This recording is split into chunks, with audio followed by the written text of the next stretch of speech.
धाराशिवमधील शेतकऱ्यांना कर्जाच्या नोटीसचा तगादा लावला गेलाय। थकीत कर्ज असलेल्यांना आता बँकेच्या नोटीस आल्यात, मेसेज सुद्धा आलेले आहेत। पुराचं संकट आहे, दुसरीकडे बँकेच्या नोटीस येत आहेत।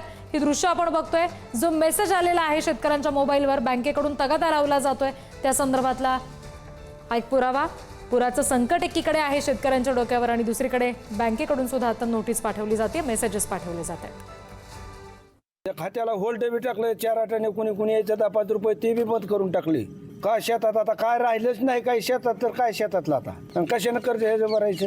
निवडणुकीच्या आधी अर्डेलीन आम्ही सगळं उग माफच करू, 7-12 कोरा करू।